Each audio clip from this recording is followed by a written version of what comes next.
கர்த்தருடைய பரிசுத்த நாமத்துக்கு ஸ்தோத்திரம் உண்டாவதாக. இந்த காலை வேளையிலே தேவ செய்தியினுடைய தலைப்பு இம்பார்ட்டன்ஸ் ஆஃப் வைன் யார்ட், திராட்சை தோட்டம் என்கிற ஒரு சப்ஜெக்ட் இன்றைக்கு நம்ம படிப்போம். திராட்சை தோட்டம் என்பது யார்? தோட்டக்காரர் யார்? திராட்சை என்றால் என்ன? அதனுடைய அர்த்தம் என்ன? வேத புத்தகத்தில் எதுக்காக இது ஒரு முக்கியத்துவமாய் கொடுக்கப்பட்டிருக்கிறது? கர்த்தருடைய இரக்கத்தை முன்னிட்டு தெளிவாக நாங்கள் சொல்ல முடியுமானால், தோட்டக்காரர் தேவன், தோட்டத்தினுடைய ஓனர் தேவன். இதை நீங்க இப்படியே ரெஃபர் பண்ணிக்கலாம். உலகம் பிசாசுக்கு கொடுக்கப்பட்டிருக்கிறது நீங்க சொல்லலாம், அவன் சொல்லிக்கலாம். சொல்லிக்கிறதுனால he cannot be a owner. நல்ல மனசுல வச்சுங்க, பிசாசு ஓனர் கிடையாது, ஓனரா ஆக்ட் பண்றான். அதனால நம்ம வாயில் நாம் அறிக்கை செய்யறப்போ பிசாசுக்கு சொந்தம் உலகம் சொல்லிட்டு நீங்க சொல்லக்கூடாது. இது தேவனுக்கு சொந்தம், கர்த்தருடைய பிள்ளைகளுக்கு சொந்தம். அவர் தான் ஓனர், தேவன் தான் ஓனர். ஓனர் மாதிரி ஆக்ட் பண்றாங்கன்னாக்கா நீங்க ஓனரா பேசக்கூடாது. நல்லா புரிஞ்சுங்க. தீர்க்கதரிசியா இருந்தா தீர்க்கதரிசின்னு சொல்லுங்க, இல்லைன்னா சும்மா சும்மா சொல்லாதீங்க. பாஸ்டரா இருந்தா பாஸ்டர்னு சொல்லுங்க. அவர் சர்ச் நடத்தணும், அதனால சர்ச் நடத்தினா அவருக்கு பாஸ்டர்னு சொல்லுங்க. நினைச்ச மாதிரிலாம் பேசினாக்கா உங்க பேச்சுக்கு மரியாதை இருக்காது. நம்ம பேச்சுல மரியாதை இல்லைன்னா நம்மளை யாரும் நம்ப மாட்டாங்க. அதனால ஒரு வெளிப்பாடு கொடுத்தா அதுக்கு ஒரு வெளிப்பாடுனுடைய அற்புதம், அந்த வரம் அவங்ககிட்ட இருக்குதுன்னு நீங்க புரிஞ்சுக்கணும். தரிசனத்தை விளங்க பண்ணினால் அந்த தரிசனம் இவங்களை விளங்க பண்ணுகிறது. கர்த்தர் இவங்களை கொண்டு தரிசனத்தை கொடுக்கிறார் அப்படின்றது நாம் புரிஞ்சுக்கிறோம். ஸோ இப்படி செயல்களாலே தான் நாம் புரிய முடியும். ஸோ காட் என்பது உலகத்தை படைத்தவர் என்று சொல்லி ஆதி காலம் முதல் உலகம் முழுவதுமே ஜனங்கள் நம்புறாங்க.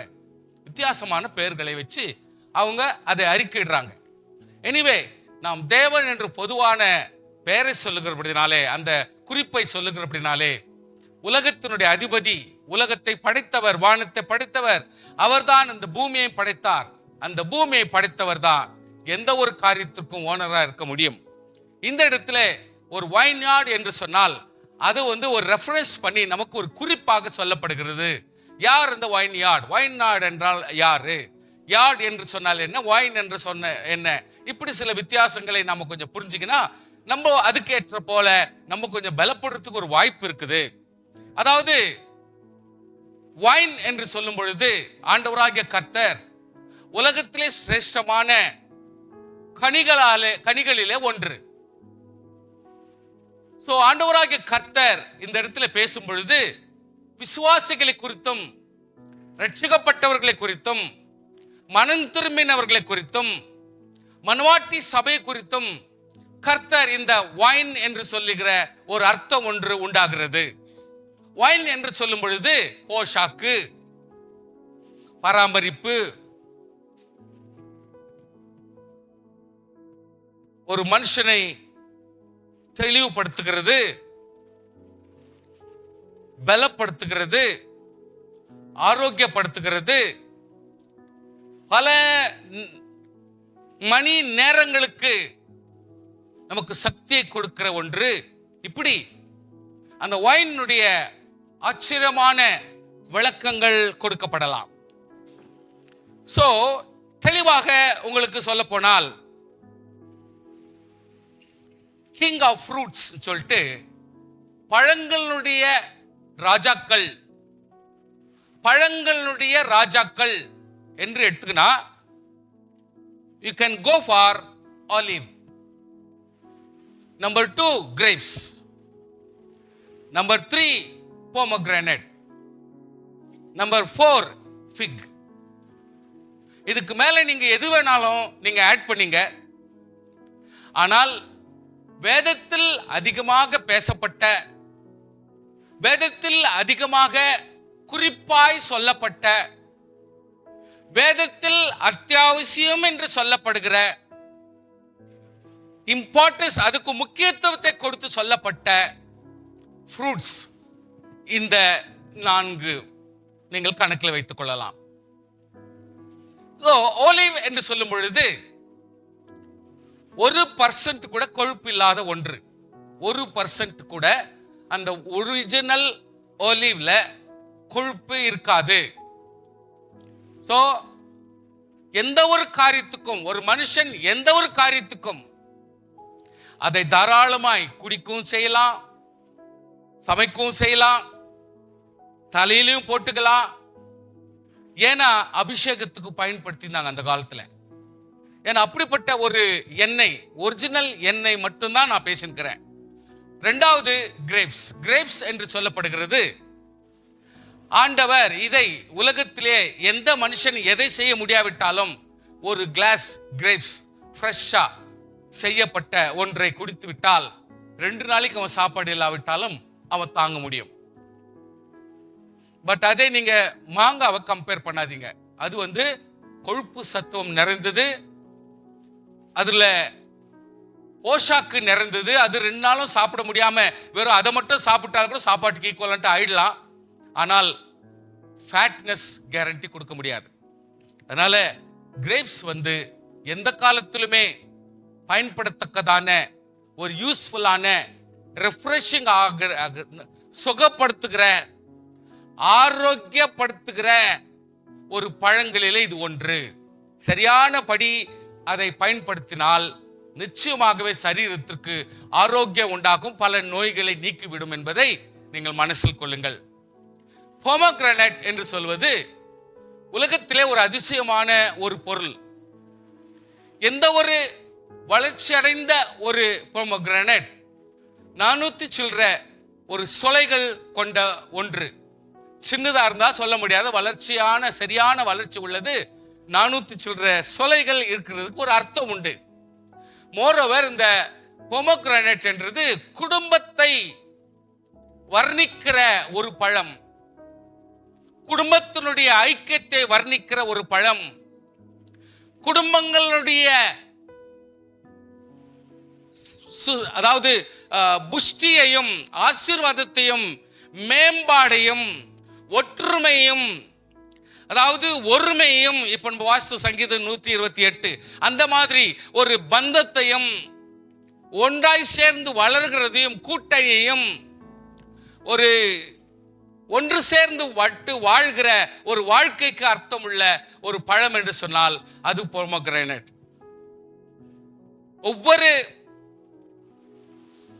ஆசாரியனுடைய அந்த வெளியே போடப்படுகிற அங்கியினுடைய கடையில் கூட அதனுடைய சின்ன மணிகளையும் அவர்கள் கோல்ட்ல செஞ்சு மாட்டிக்கொண்டு சத்தம் வர வைக்கக்கூடிய ஒரு பொருளாகவும் ஆண்டவர் சொல்லியிருப்பார்.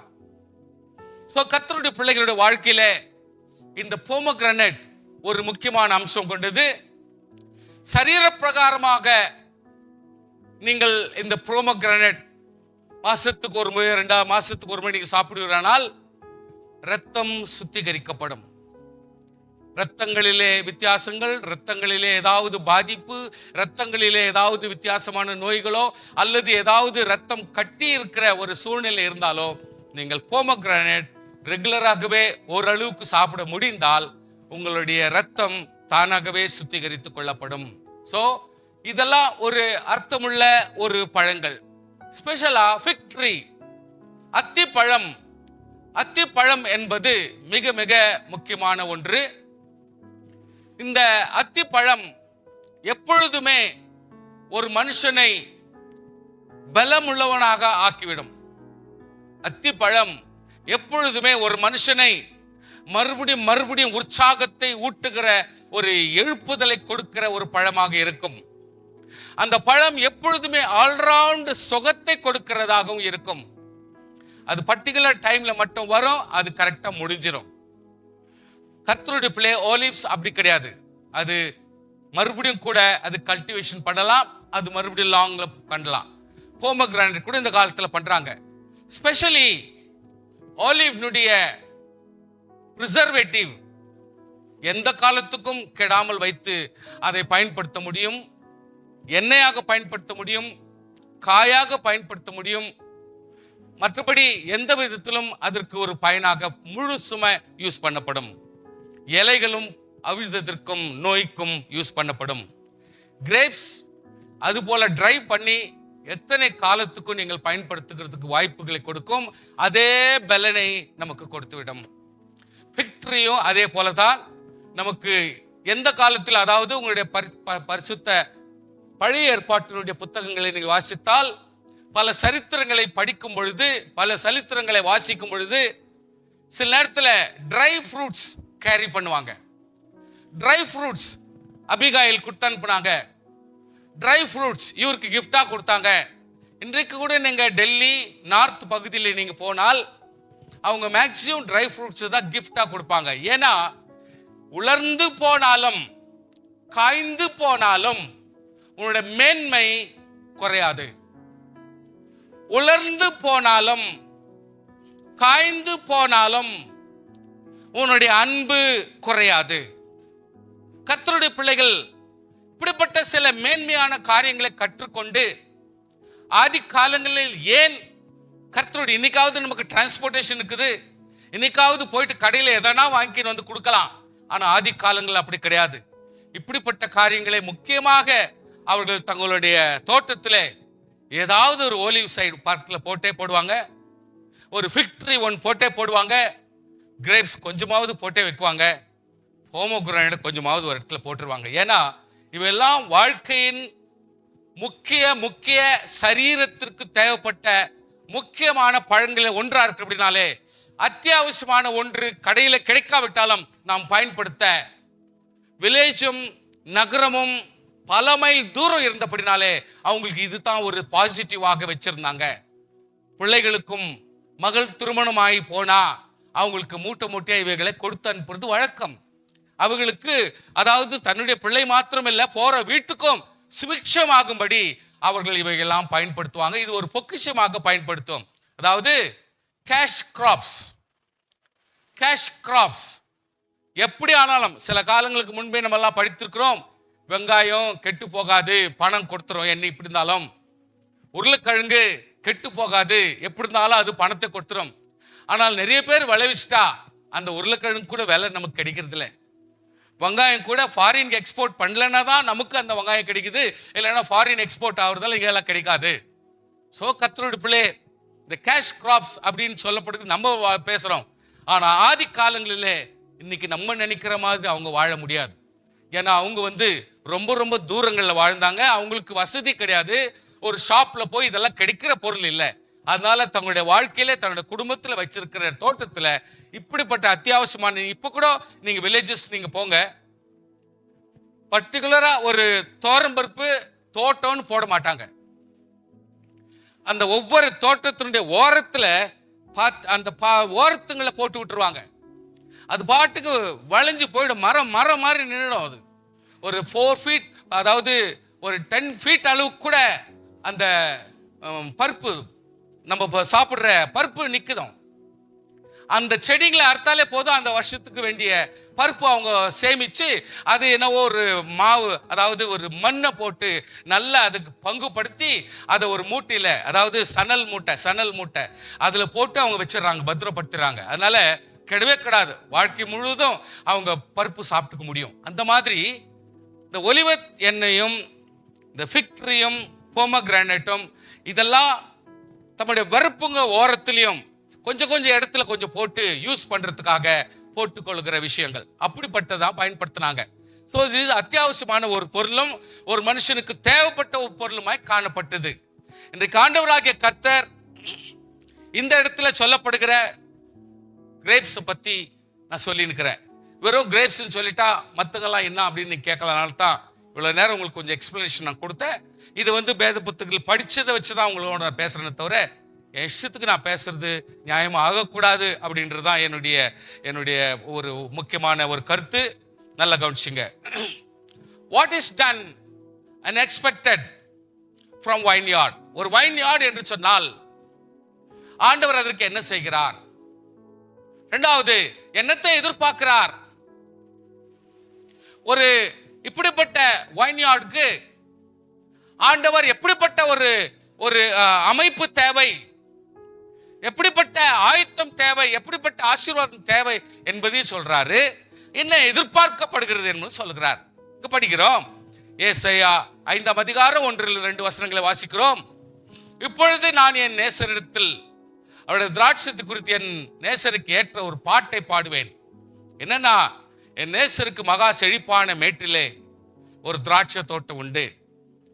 ஃபர்ஸ்ட் எடுத்த உடனே அதுக்கு வேலி அடைக்கணும். ஃபர்ஸ்ட் அதுக்கு ஒரு காம்பவுண்ட் போடணும். காம்பவுண்ட் இல்லாத திராட்சை தோட்டம் அர்த்தம் இல்லாத ஒரு தோட்டமாக இருக்கும். ரெண்டாவது, அந்த தோட்டத்துல அந்த செடி வளர இடத்துங்கள்ல கல்லுகள் இருக்கக்கூடாது. அதனால எல்லாத்தையும் அதை பிராஞ்சி சீரா அதெல்லாவற்றையும் அலசி கல்லுகள் இல்லாத ஸ்மூத்தான இடமாக வச்சு மாற்றினாதான் நல்ல ஒரு செழிப்பு உண்டாகிறதுக்கு வாய்ப்பு. மூணாவது, நற்குல திராட்சை செடியை நட்டு, அதாவது செடி நல்ல ஒரு ஜாதியான ஒரு செடியும் நியாயமான விதைக்கு போடுகிற செடியாக ஒரு நற்குல திராட்சை செடியாக நம்ம வைக்கணும். ஏதோ எது போட்டாலும் செடி வந்தா போதும் அப்படின்ற நினைப்பு இல்லை, நல்ல செடி இருக்கணும். அதுக்கு அடியில நெக்ஸ்ட் சொல்லுது, ஆலையை உண்டு பண்ணி. வெறும் திராட்சை பழம் கொண்டு வர்றது மட்டும், அதாவது தயார் பண்றது மட்டும் நோக்கம் இல்லை. அந்த திராட்சை பழத்தினுடைய சாறு, அதனுடைய எசன்ஸ், அதனுடைய end product is very important. So அது நல்ல திராட்சை பழங்களை பாருங்க. கடைசியா ஏன் அது அடியில் நான் போடுறேன்னா, முதல்ல சொல்லப்பட்ட எல்லாத்தினுடைய மூல காரணம் இதுக்காகத்தான் அவ்வளவு கதை நடக்கணும் அப்படின்ற மாதிரி. அது நல்ல எது, அது இவ்வளவு நேரம் பேசுறது நல்ல திராட்சை பழங்களை தரும் என்று காத்திருந்தார். சோ இத கொஞ்சம் நீங்க இப்ப கொஞ்சம் ஆவிக்குரிய நிலைமையில நீங்க எடுத்துன்னு வரணும். ஒரு கர்த்தருடைய பிள்ளை ரட்சிக்கப்பட்டால், ஒரு விசுவாசி ரட்சிக்கப்பட்ட உடனே அவருக்கு ஒரு வேலி வேண்டும், ஒரு வேலி இருக்க வேண்டும். வேலினா என்ன? கர்த்தாவே நீர் போடும் காம்பவுண்ட், நீர் எங்களை பாதுகாத்துக்கொள்ளும், நீர் எங்களை பத்திரமா பார்த்துக்கணும். பிசாசு கிட்டிருந்தோம், நோய் கிட்டிருந்தோம், கொள்ளன் கிட்டிருந்தோம், திருடரும் கிட்டிருந்தோம், பிசாசு கிட்டிருந்தோம், எங்களை பாதுகாத்துக்கொள்ளும். அது இல்ல முறை.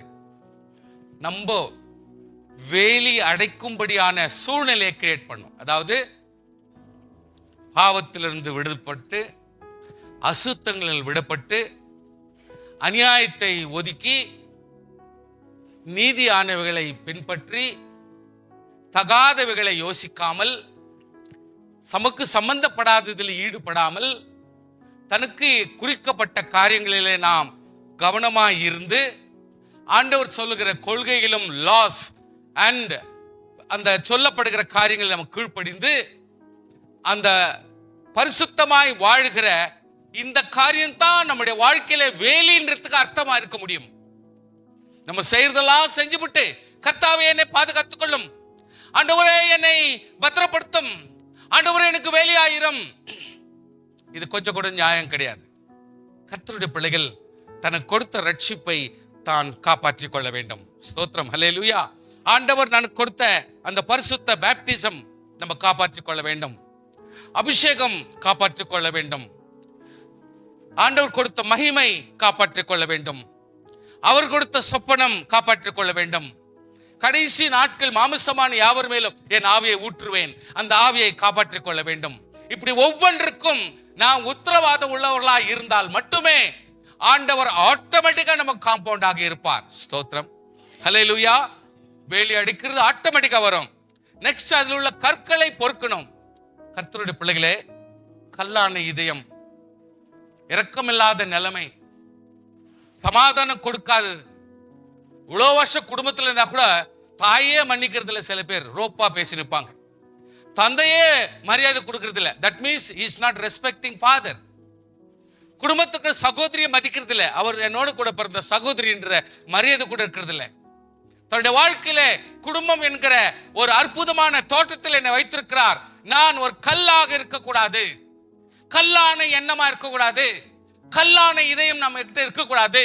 இருந்தால் குடும்பத்திலே போஷாக்கு வராது, ஹல்லேலூயா, அன்பு வராது, ஆசீர்வாதம் வராது, நிம்மதி வராது, இரக்கம் வராது, மேம்பாடு இருக்காது, ஒருத்தருக்கு ஒருத்தர் அன்பு வராது. அதனால கல்லான சூழ்நிலைகளை மாற்றும் பொழுது மட்டுமே ஒரு திராட்சை செடி நன்றாய் வளர முடியும். திராட்சை செடி யார்? கை உயர்த்துங்க பார்க்கலாம். நாம் தான். கர்த்தருடைய பிள்ளைகள் மட்டும்தான் திராட்சை செடி. இஸ்ரவேல் என்று வசனம் சொல்லுகிறது. இன்றைய காலகட்டத்திலே இஸ்ரவேல் நாமே, ரட்சிக்கப்பட்ட நாமே இஸ்ரவேலர்கள், ரட்சிக்கப்பட்டு அதை காத்து நடக்கிற நாமே இஸ்ரவேலர்கள். அந்த திராட்சை தோட்டம் என்பது நாமே. கல்லுகள் பொறுக்கப்பட வேண்டும். நற்குல திராட்சை செடிகளை நடப்பட்டிருக்க வேண்டும். நல்ல ஒரு அபிஷேகமும், நல்ல ஒரு சொப்பனமும், நல்ல ஒரு வெளிப்பாடும், நல்ல ஜெப சிந்தனையும், நல்ல உபவாச சூழ்நிலையும், நல்ல பண்பும், நல்ல மன்னிப்பும், இரக்கமும், ஆழ்ந்த சிந்தனையும், ஒருத்தருக்கு ஒருத்தர் மரியாதையும், நல்ல ஒரு குவாலிட்டி நிறைந்த ஒரு திராட்சை செடியாக நாம் இருந்தால் மட்டுமே நல்ல கனிகளை நாம் கொடுக்க முடியும். ஸ்தோத்திரம், ஹல்லேலூயா. அதன் நடுவில் ஒரு கோபுரம் இருக்க வேண்டும். கர்த்தருடைய பிள்ளையே, நீ ஒரு அற்புதமான ஒரு கோபுரமாய், ஹல்லேலூயா, நீ ஒரு நகரமாய், ஹல்லேலூயா, நீ ஒரு பரந்த வீடாய், ஹல்லேலூயா, நீ ஒரு பெரிய மரமாய், ஹல்லேலூயா, நீ ஒரு நல்ல திராட்சை கொலை கொடுத்து கொண்டிருக்கிற ஒரு ஆசீர்வாதமான இடமாக உன்னுடைய திராட்சை கொலைகளை கொண்டு வந்து சேர்க்கிற, அன்பையும் ஆசுவாத்தையும் சமாதானத்தையும் சேர்க்கிற அந்த கூடாரமாகிய அந்த வீட்டிற்குள் கொண்டு வருகிற ஆஸ்தியும் சமாதானையும் நன்மையும் பண்பையும் பாசத்தையும் சுத்தத்தையும் நேர்மையும் கொண்டு வந்து வைக்கிற ஒரு கோபுரமாக நீ இருக்க வேண்டும். குடிசையாக இருக்க வேண்டிய அவசியம் இல்லை. ஒவ்வொரு விசுவாசியும் கோபுரமாக இருக்க வேண்டும். ஸ்தோத்திரம் பண்ணுங்க பார்க்கலாம். இப்படிப்பட்ட கோபுரம் ஒரு திராட்சை தோட்டத்தில் இருக்க வேண்டும். அதிலே ஒரு ஆலை இருக்க வேண்டும். ஒரு பண்படுத்தல், ஒரு வேலைப்பாடுகள், ஒரு கசக்கிறதும், அந்த எல்லா தேவையில்லாத போய் அதுல ஒரு ரசம், அதாவது ஒரு எசன்ஸ், உன்னுடைய வாழ்க்கைக்கு எசன்ஸ் ஒன்று அங்க வேண்டும்.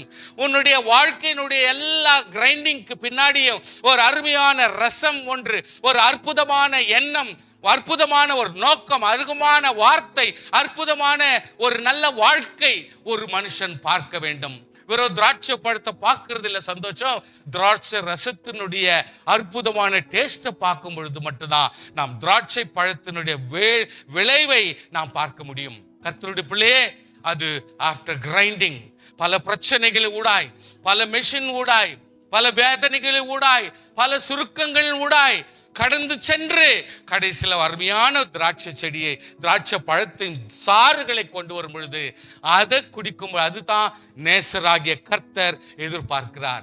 ஓனராகிய ஆண்டவர் இந்த ஆசீர்வாதமான ரசத்தை தான் கர்த்தர் எதிர்பார்க்கிறார். அது ஃப்ரெஷ்ஷா இருக்க வேண்டும் என்று கர்த்தர் விரும்புகிறார். அது சுபிட்சமாக இருக்க வேண்டும் என்று விரும்புகிறார்.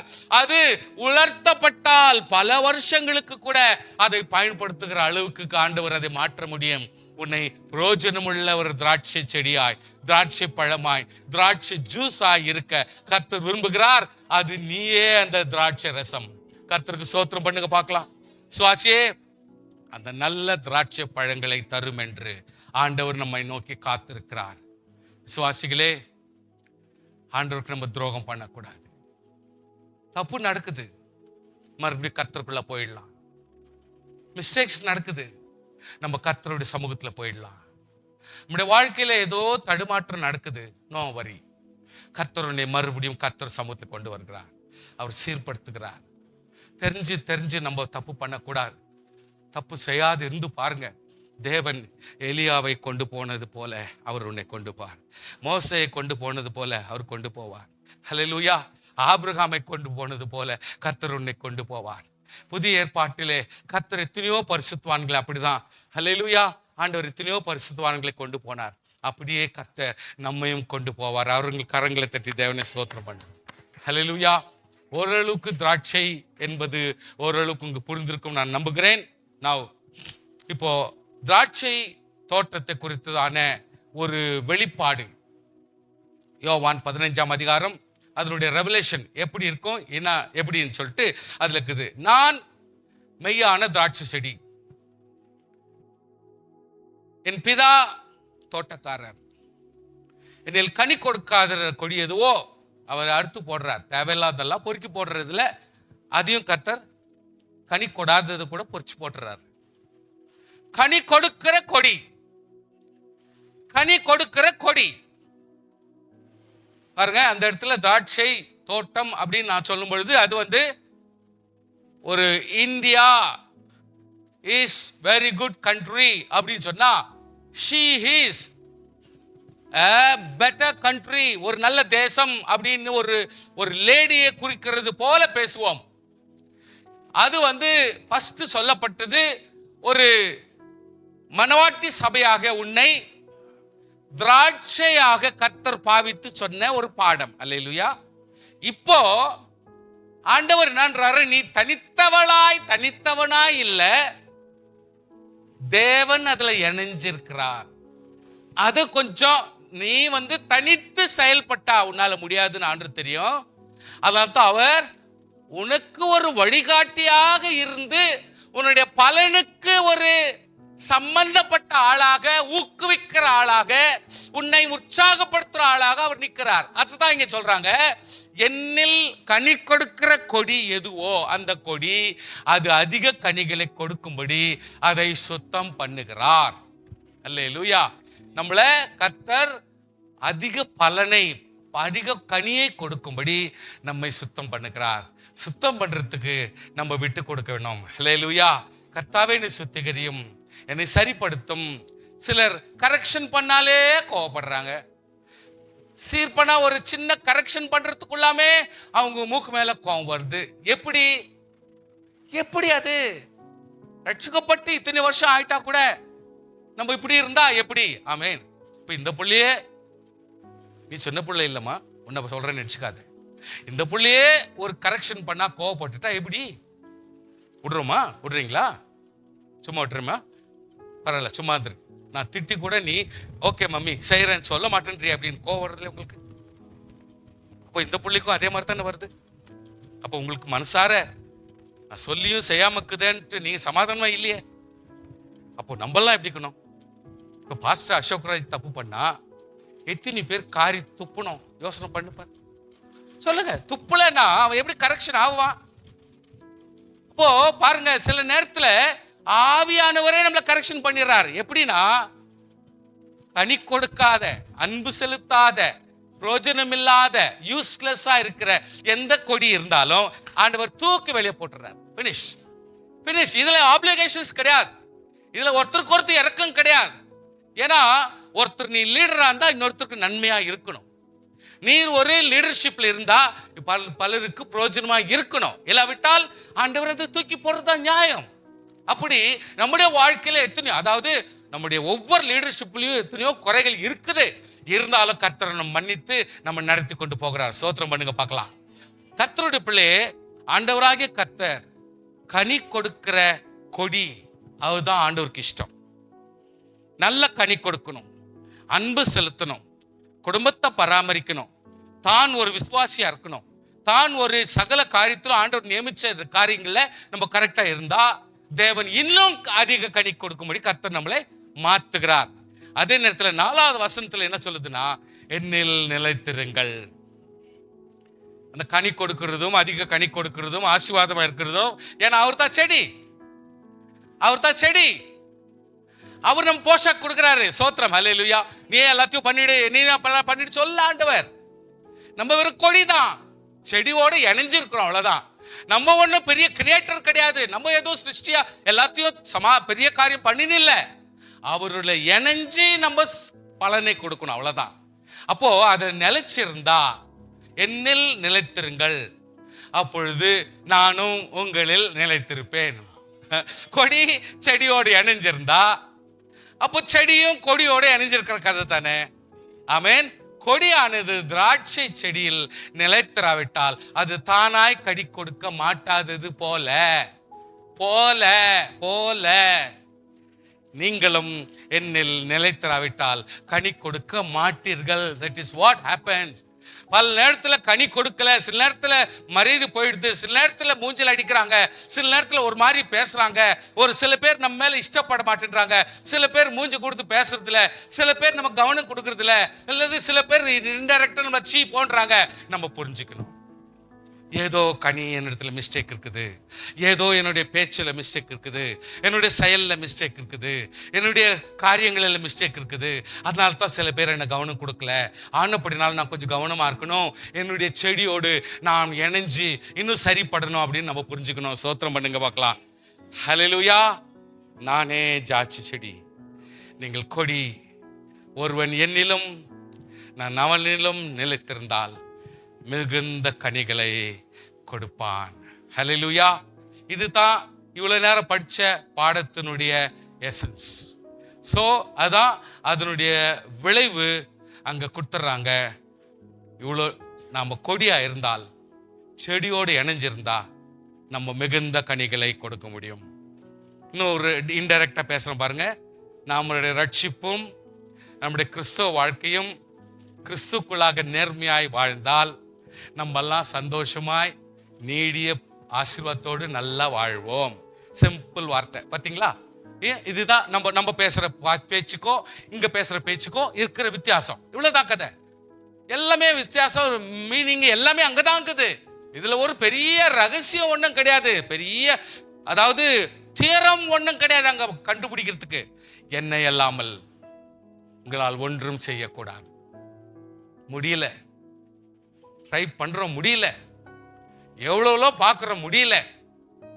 ஒருவன் என்னை நிலைத்திராவிட்டால் வெளியே இருண்டு கொடுப்பு போல எரிண்டு உலர்ந்து போவான். அப்படிப்பட்ட சேர்த்து அக்கடியில போடுவார்கள். நீங்கள் என் வார்த்தையிலும், ஸ்தோத்திரம், உங்கள் நிலைத்திருந்தால் நீங்கள் கேட்டுக்கொள்வது எதுவோ அது உங்களுக்கு செய்யப்படும். ஹல்லேலூயா. ஆண்டவருடைய வார்த்தையில நம்ம கொஞ்சம் நிலைச்சிருந்தா, ஓரளவுக்கு நம்ம எல்லாம் வேதத்தை படிக்கிறோம், சண்டே அதிகமாக கொஞ்சம் வசனத்துல கொஞ்சம் கவனம் கொடுக்குறோம், ஓரளவுக்கு அது நம்மள நிலைச்சிருக்குது, ஓரளவுக்கு நம்ம மாற்றப்பட்டு பலப்பட்டு கொண்டிருக்கிறோம். எத்தனை பேர் எஸ்ன்றீங்க? ஸ்தோத்திரம். ஹல்லேலூயா.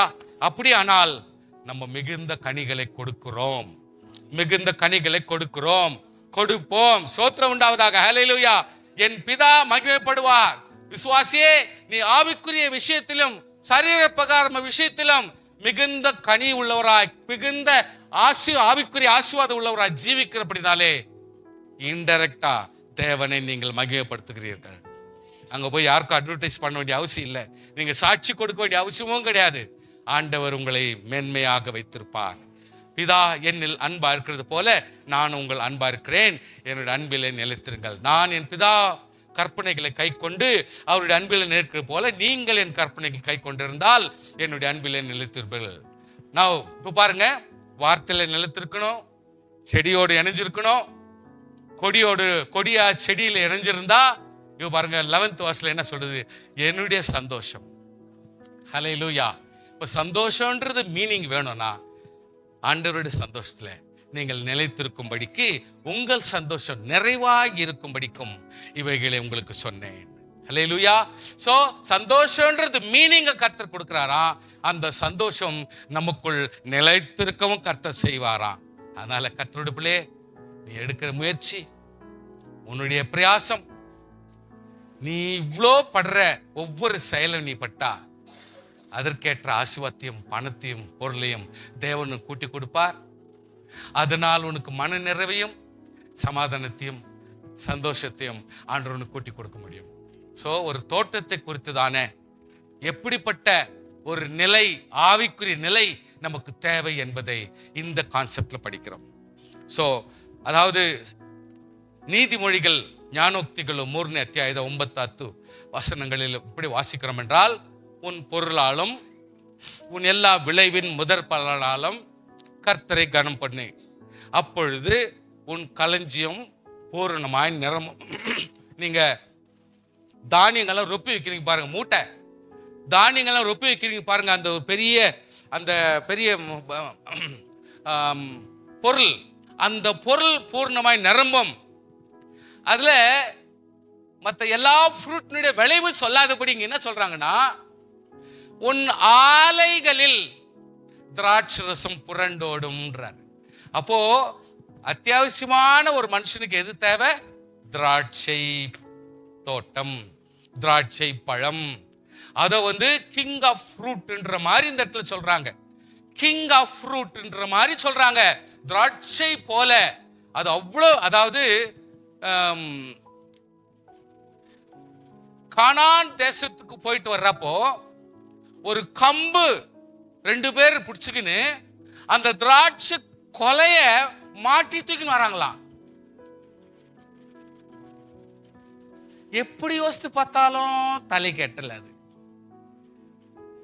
எப்படி யோசித்து பார்த்தாலும் அது நமக்கு புரியல.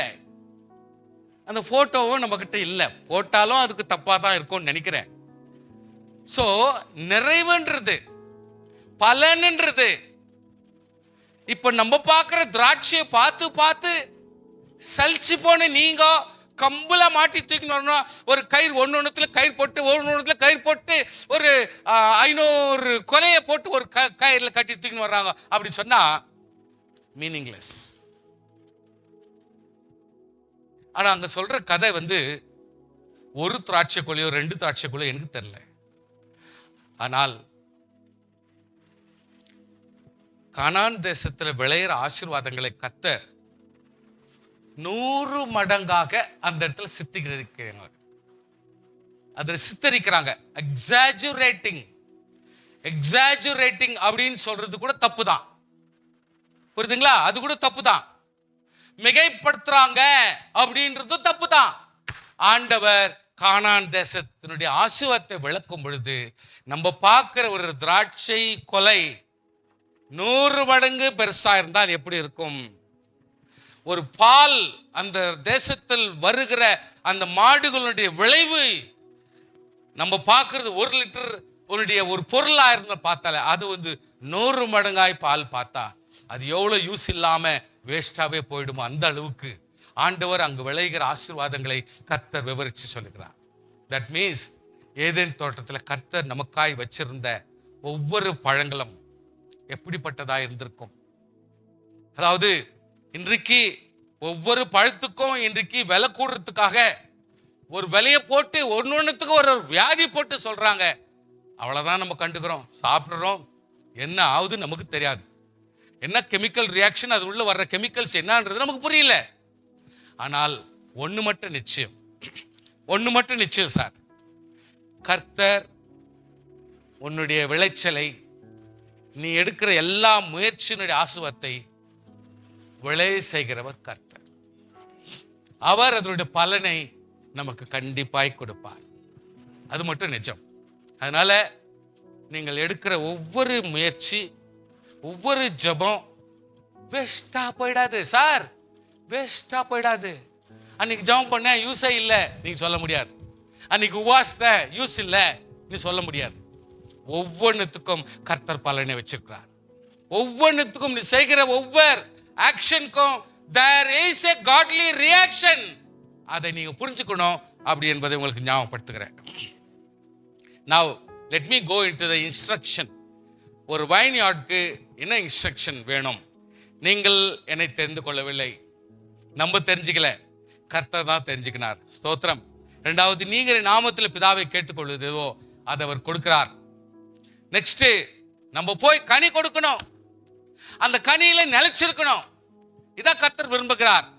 நான் உங்களை ஏற்படுத்தினேன், நீங்கள் ஒருவர் அன்பா இருக்க வேண்டும் என்பதே. உலகம் உங்களை பகைத்தால் அது உங்களை பகைக்கிறது முன்னே என்னை பகைத்தது. ஆண்டவர் தான் சொல்றாரு. நீ உலகத்தாராய் இருந்தால் உலகம் தன்னுடையதை சிநேகித்திருக்கும். நீங்க உலகத்தார் அல்ல, அதனால தான் உலகம் உங்களை சிநேகிக்கல. ஸ்தோத்திரம். நீங்கள் உலகத்தாராய் இராததினாலும் நான் உங்களை உலகத்திலிருந்து தெரிந்து கொண்டபடினாலும் உலகம் உங்களை பகைக்கிறது. ஸ்தோத்திரம். ஹல்லேலூயா. ஏன் உலகம் உன்னை ஏற்றுக்கொள்ளல? ஏன் உலகம் உங்க அக்செப்ட் பண்ணல? எல்லாம் ஓரக்கண்ணில் பார்க்கறான், ஒரு மாதிரி உங்களை பார்க்கறேன்னா, இயேசு கிறிஸ்துவை ஏற்றுக்கொள்ளாத உலகம் உங்களையும் ஏற்றுக்கொள்ளாது. அதனால் நீங்க அவங்களை பகைக்க வேண்டாம். ஆண்டவருக்குள்ளாக நீங்க அன்பாகவே இருந்தால் போதும். கிறிஸ்துவ அன்பை அவங்க பார்க்குவாங்க. ஸ்தோத்திரம், ஸ்தோத்திரம். அவர்கள் என்னை துன்பப்படுத்தினது உண்டானால் உங்களையும் துன்பப்படுத்துவார்கள். ஸ்தோத்திரம். அவர்களின் வசனத்தை கை கொள்வது உண்டானால் உங்கள் வசனத்தையும் கை கொள்வார்கள். புரியுதுங்களா? சோ அதனால் உலகம் நம்மளை ஏற்றுக்காது. இயேசுவை ஏற்றுக்கல, நம்மளை எப்படி ஏற்றுக்கோம்? அதை கொஞ்சம் நல்லா கவனிச்சுங்க. நான் டெபுடேஷன், ஒரு வைன் யார்ட்ல எப்படிப்பட்ட பொறுப்பை கர்த்தர் கொடுக்கிறார் கவனிங்க. பரலோக வீட்டு எஜமானுடைய ஒரு மனுஷனுக்கு ஒப்பா இருக்கிறது. அவன் திராட்சை செடி தோட்டத்துக்கு வேலையாட்களை அமர்த்தி அதிகாலையில புறப்பட்டான். தோட்டத்தை ரெடி பண்ணிட்டு தோட்டத்தை ஒரு ஆள்கிட்ட விட்டுட்டு புறப்பட்டான். வேலையாட்களுடன் நாள் ஒன்றுக்கு ஒரு பணம் கூலி பேசி அவர்களை திராட்சை செடிக்கு அனுப்பினான். அவன் என்ன பண்றான்? திராட்சை தோட்டத்தில் வேலை செய்யணும். இது வேற கான்செப்ட். நல்ல கவனிச்சுக்க, திராட்சை செடி தான், வைன்யார்ட் தான். ஆனா இதுல ஒரு கான்செப்ட் பேசுறாரு ஆண்டவர். இந்த கான்செப்ட் டிஃப்ரெண்ட் கான்செப்டை கொஞ்சம் நல்லா புரிஞ்சுங்க. இப்போ இது வச்சுட்டாரு, ஒருத்தர்கிட்ட விட்டாரு. ஏய், உங்ககிட்ட கொடுத்துக்கிற தோட்டம், ஆளுங்களை வேலைக்கு வை, வேலை செய், அவனுக்கு கூலி கொடு, எல்லாத்தையும் நீ பண்ணு அப்படின்னு சொல்லிட்டு ஒரு வேலைக்காரனை நியமிச்சிட்டார். இவன் போறான், கூப்பிட்டான் வேலைக்காரங்களை. 3ஆம் மணி வேலை, இந்த ஃபர்ஸ்ட் 1ஆம் 2ஆம் மணி பண்ண முடியாது, எனக்கு தெரியும். ஏன்னா கால வேலை தொடங்குறவங்க இப்பெல்லாம் 9 மணிக்கு தான் தொடங்குறாங்களாம், 5 மணிக்கெல்லாம் ஃபினிஷ் பண்ணிருக்கலாம். அப்பெல்லாம் அப்படி இல்லை. காலையில் 6:30 மணி 7 மணிக்கெல்லாம் புறப்படுவாங்க, 8 மணிக்குள்ள வேலை தொடங்கிடுவாங்க, 5:30 6 மணி வரைக்கும் வேலை செய்வாங்க. ஆனா இப்போ அப்படி இல்லை. அதனால தான் ஆண்டவர் இங்க என்னறாரு, 1ஆம் மணிக்கு ஸ்டார்ட் பண்ணல, 2ஆம் மணி ஸ்டார்ட் பண்ணல. ஏன்னா யூதருடைய வழக்கத்தின்படி இட்ஸ் ஆல்மோஸ்ட் ஒரு 9 o'clock 10 o'clock வச்சுங்களேன், அப்பதான் வேலைக்கே வராங்க. அந்த 3ஆம் மணி வேலையில வரும் பொழுது கடைத்தெருவுகளும் சும்மா நிற்கிற வேலை சிலரை கண்டு, நீங்களும் திராட்சை தோட்டத்துக்கு போங்கள், நியாயமான உங்களுக்கு கூலி கொடுப்பேன். நல்லா கவனிச்சுங்க. காலையில ஃபர்ஸ்ட் வேலைக்கு வரான்னு அவனுக்கு இவங்க கூலி பேசுறாங்க. நான் உங்களுக்கு 1 காசு பணத்தை நான் கொடுப்பேன். 3ஆம் மணி வேலை, அதாவது ஃபர்ஸ்ட் ஹவர்ல வேலைக்கு வர வேண்டிய ஹவர்ல நீங்க வந்திருக்கிறீங்க, உங்களுக்கு சம்பளத்தை கொடுக்கப்படும். எவ்வளவு சார்? 1 காசு. ஆமென். அப்போ நீங்க போயிட்டு வேலை செய்யுங்க சொல்லிட்டு போயிட்டாங்க. இதே மாதிரி 6ஆம் மணிக்கு வந்தாங்க, எல்லாம் வந்தாங்க. அப்புறம் 9ஆம் மணிக்கு ஒருத்தர் போயிட்டு கூப்பிடுறாங்க. போயிட்டு கடைசியா இன்னும் வேலை செய்யட்டோம், நம்ம தோட்டத்துல நிறைய வேலைக்குதே, வேலை செய்யறதுக்கு ஆள் வேணுமே சொல்லிட்டு 9ஆம் மணி 11ஆம் மணி வேலை, லாஸ்ட் 11 மணி போயிட்டா 12 மணிக்கு வெளியே வந்துடணும். 11 மணிக்கு போயிட்டா 12வது மணி நேரத்துக்கு வெளியே வந்துடணும். அந்த நேரத்தில் போயிட்டு சும்மா நிற்கிற வேறு சிலரை கண்டு, நீங்கள் பகல் முழுதும் இங்க சும்மா நிற்கிறது என்ன கேட்டார்.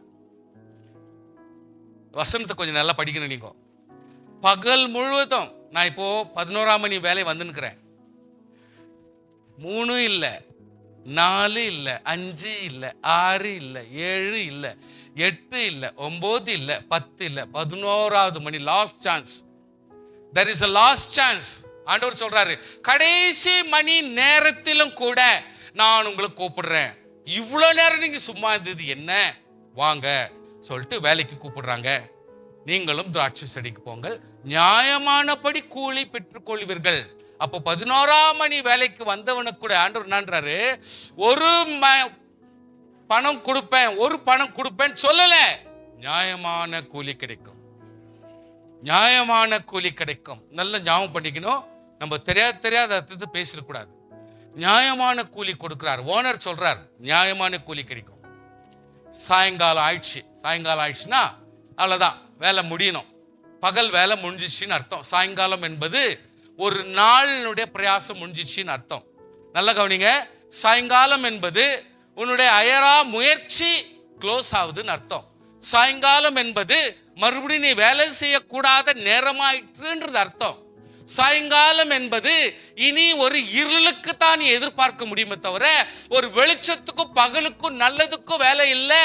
வெறும் உறங்குகிறதுக்கும் சாப்பிடுறது தூங்குறதுக்கு மட்டும்தான் அந்த இடத்துல வேலையை ஒழிய அந்த இடத்துல இன்னும் கிரியேட் செய்ய வேண்டிய டைம் அங்க கிடையாது.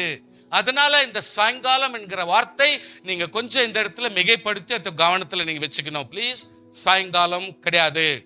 இப்போ திராட்சை தோட்டத்துக்கு எஜமான் தன் காரியக்காரனை நோக்கி, நீ வேலையாட்களை அழைத்து பிந்தி வந்தவர்களை தொடங்கி, அதாவது 11ஆம் மணி வேலைக்கு வந்தானே அங்கிருந்து நீ சம்பளம் கொடுக்க ஆரம்பிச்சிரு. 11, 10, 9, 8, 7, 6, 5, 4 அப்படி ரிவர்ஸ்ல வா அப்படின்னு சொல்றார். அவன் என்ன பண்றான்? 11ஆம் மணி வேலையில் வேலை அமர்த்தப்பட்டவன் வந்து ஆளுக்கு ஒரு பணத்தை வாங்கினார்கள். உங்ககிட்ட நிறைய கொஸ்டின் வரலாம். ஆபிரகாம் இவ்வளோ பாடுபட்டான், அவனுக்கு எவ்வளவு சம்பளம் கொடுப்பீர் ஆண்டவரே? எலியா இவ்வளோ பாடுபட்டான், அவனுக்கு எவ்வளவு சம்பளம் கொடுப்பீர் ஆண்டவரே? யோவான் ஸ்நானகன் அவனுக்கு எவ்வளவு சம்பளம் கொடுப்பீர் ஆண்டவரே? பேதுரு எவ்வளவு அவனுக்கு கொடுப்பீர் ஆண்டவரே? இவங்க எல்லாம் முடிஞ்சு போச்சு கர்த்தாவே, இப்ப நாங்க வந்து அருகதையற்றவர்கள், நாங்கெல்லாம் யூதர் கிடையாது, நாங்கெல்லாம் இயேசு கிறிஸ்து யாக்கோபுடைய வம்சத்துல வந்தவங்க இல்லை, நாங்கெல்லாம் தேவனை அறியாதவர்கள், கல்லையும் மண்ணையும் வணங்கினவர்கள். இரக்கத்தினாலே நாங்கள் தேவனை ஏற்றுக்கொண்டிருக்கிறோம். நீர் எங்களை ரட்சித்துட்டீர், தகுதியை பெற்றுக்கொண்டோம். ஸ்தோத்திரம், அல்லேலூயா. தகுதியை பெற்றுக்கொண்டோம், ரட்சிக்கப்பட்டவர்கள் என்ற தகுதியை நாம் பெற்றுக்கொண்டோம். எங்களுக்கு என்ன சம்பளம் கொடுப்பீர்? 11ஆம் வேலையில வந்துக்கிறோம் ஆண்டவர், 11ஆம் வேலையில வந்திருக்கிறோம், லாஸ்ட் அவர்ல நாங்க வந்து ஜாயின் ஆயிருக்கிறோம். ஆண்டவர் சொல்வார், ஓனர் சொல்வார், நியாய சம்பளம். நமக்கெல்லாம் என்ன சம்பளம்? நியாய சம்பளம்.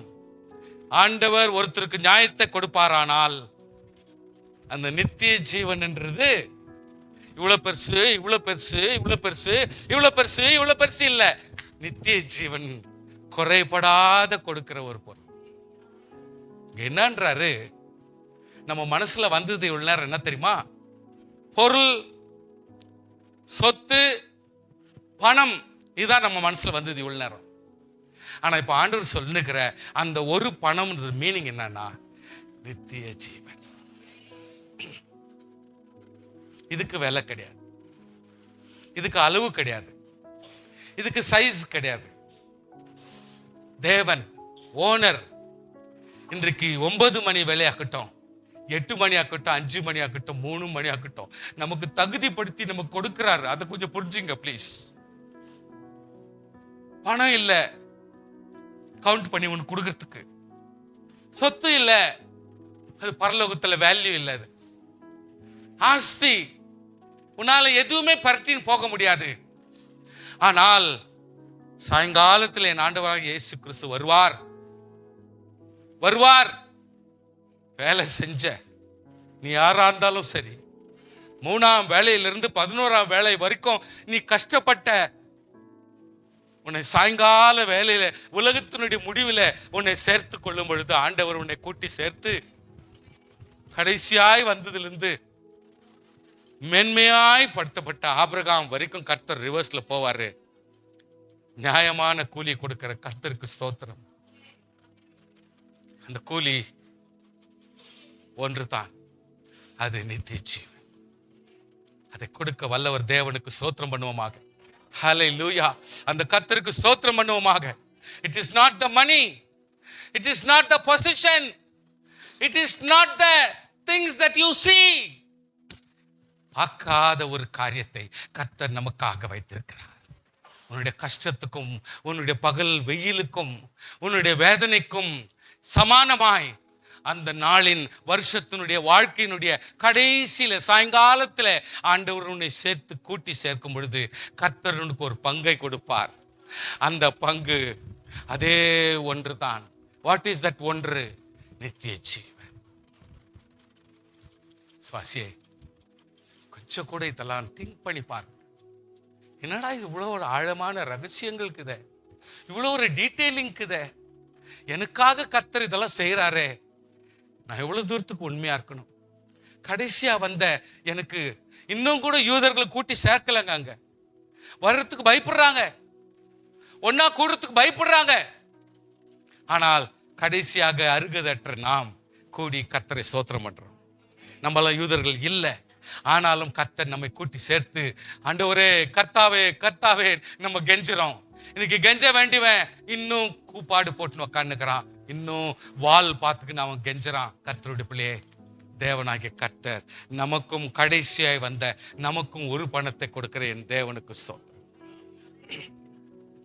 கடைசியான ஒரு ஸ்மால் இல்லஸ்ட்ரேஷன் உங்களுக்கு நான் சொல்லி நான் முடிக்க விரும்புகிறேன். சாங் ஆஃப் சாலமோன் ஒருத்தர் வாசிங்க, 8ஆம் அதிகாரம் 11 முதல் 14. சாங் ஆஃப் சாலமோன் 8ஆம் அதிகாரம் 11 முதல் 14. வாசிக்கலையே? புக் இல்லையா?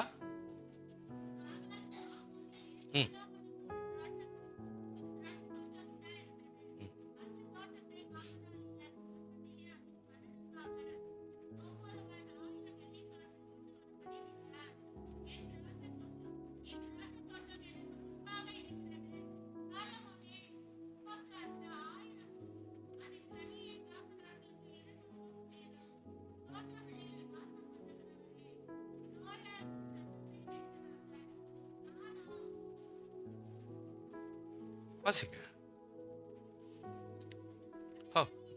ஓகே, இப்போ நம்ம யூஸ்வலா இந்த உன்னத பாட்டு புத்தகம் நம்மள அதிகமா வாசிக்க மாட்டோம். ஏன்னா அது நம்ம மனதை டைவர்ட் பண்ணிடுது, தேவையில்லாத கதைக்கு இழுத்துன்னு போயிடுது. அதனால இது இந்த மேட்டருங்களே கஷ்டம் தான். அதனால உங்களுக்கு வேண்டியது மட்டும் நான் சொல்லிக்கிறேன். திராட்சை தோட்டம் சம்பந்தமா பாகால் ஆமோனிலே பேர், அந்த ஊர் பேர். சாலமோனுக்கு ஒரு திராட்சை தோட்டம் இருந்துச்சு. கவனிங்க, நீங்க படிக்க வேணாம், படிச்சுட்டாங்க, நீங்க படிக்க கூடாது.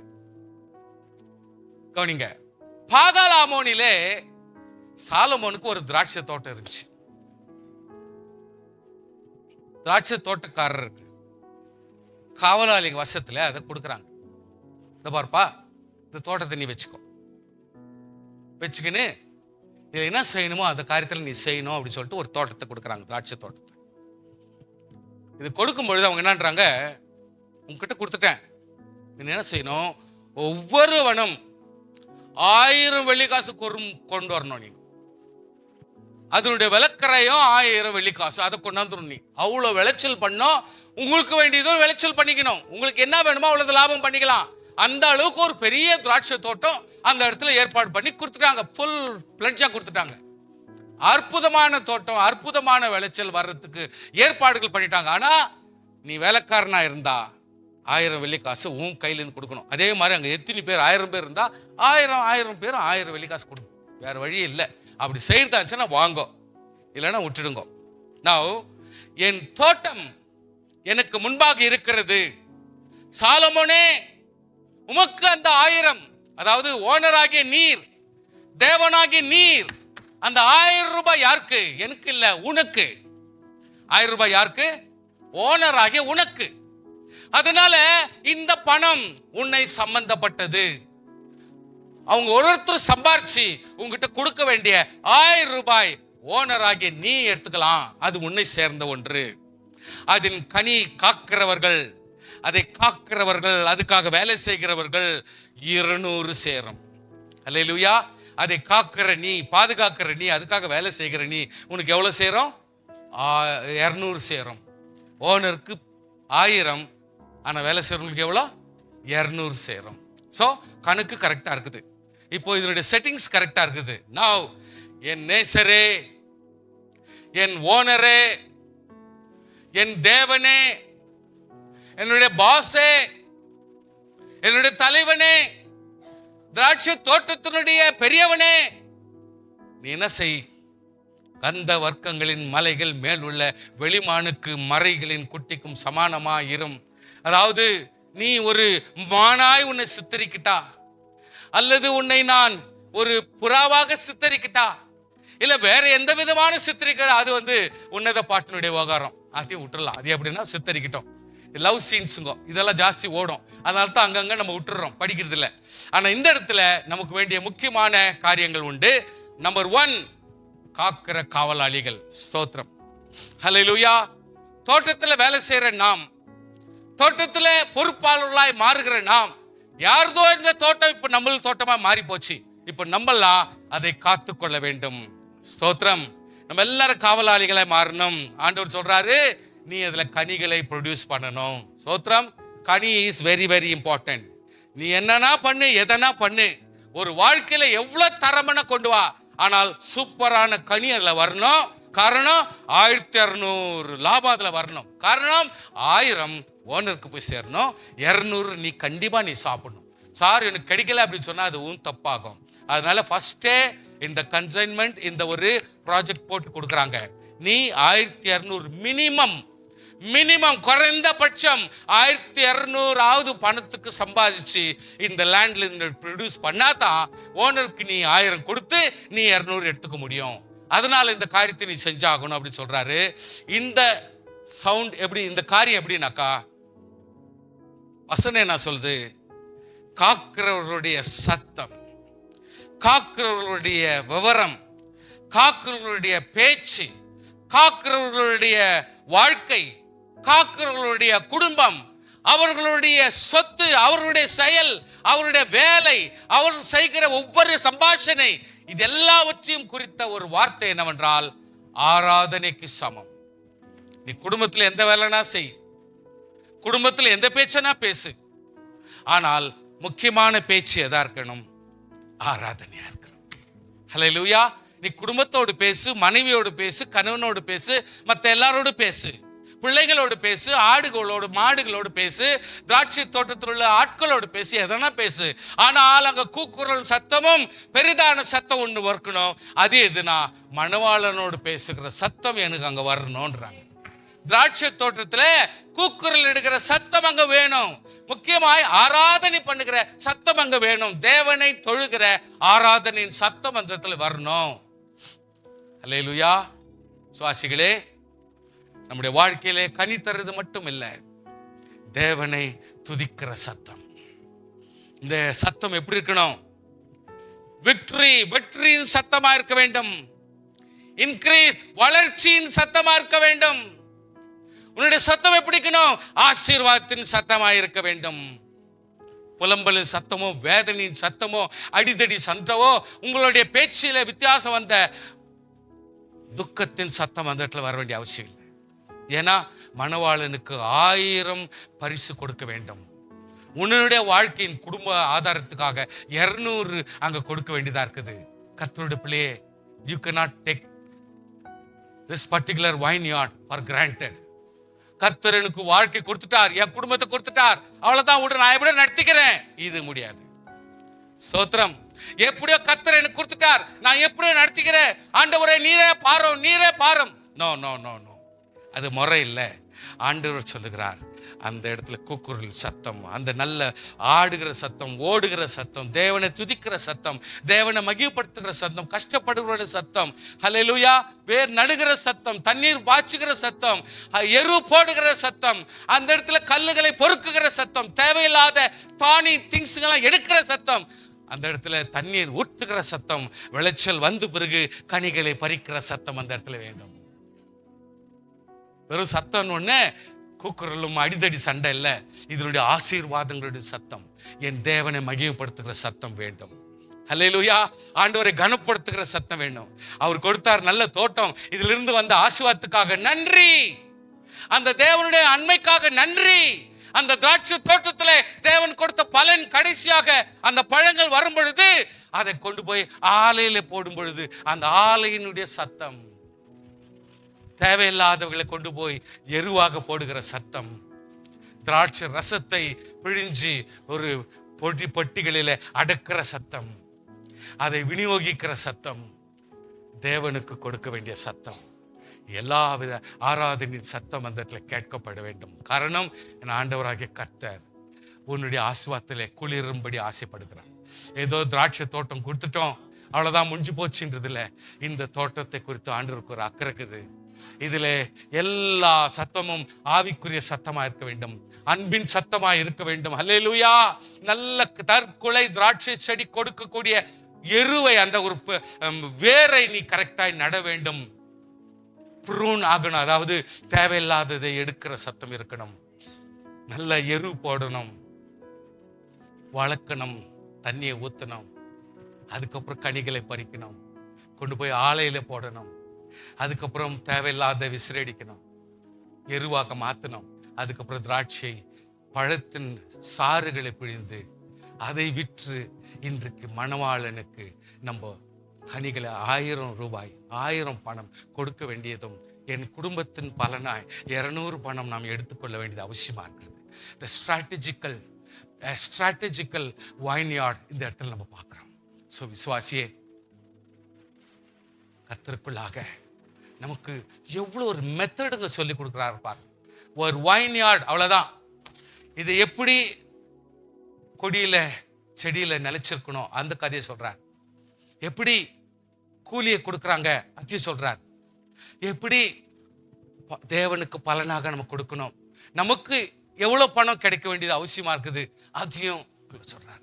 இப்படி ஒவ்வொன்றிலும் கர்த்தர் நம்மை ஆசீர்வதித்து அவருக்கு ஆசீர்வாதங்களாக இருக்க தேவன் நமக்கு தயவு செய்கிறார்.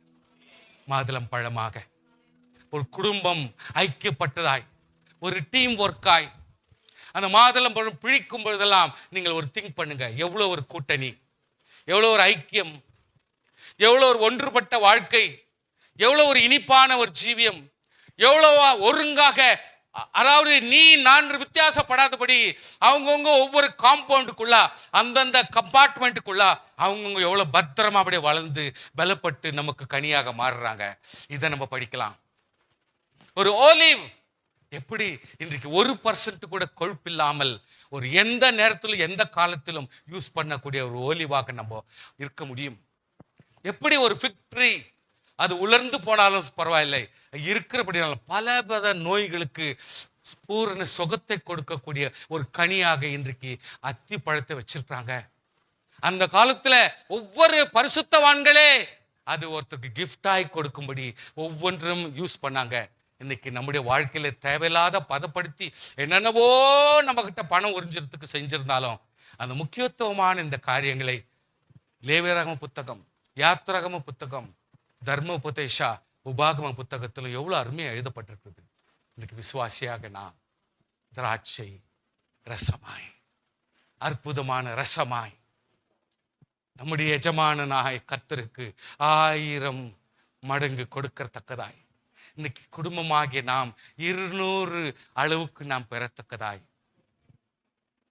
விதைக்கிற சத்தம், கொடி சீர்படுத்துகிற சத்தம், நடுகிற சத்தம், தண்ணீர் பாய்ச்சுகிற சத்தம், கல்லும் வேண்டாத காரியங்கள் எல்லாம் பொறுக்கி எடுத்து விசிலடிக்கிற காரியங்கள், தண்ணீர் போடுகிற காரியங்கள், வளர்ச்சியான பிறகு பழங்களை எடுக்கிற சத்தம், இவை எல்லாமே துதிகளின் சத்தமாய் மாறட்டும்.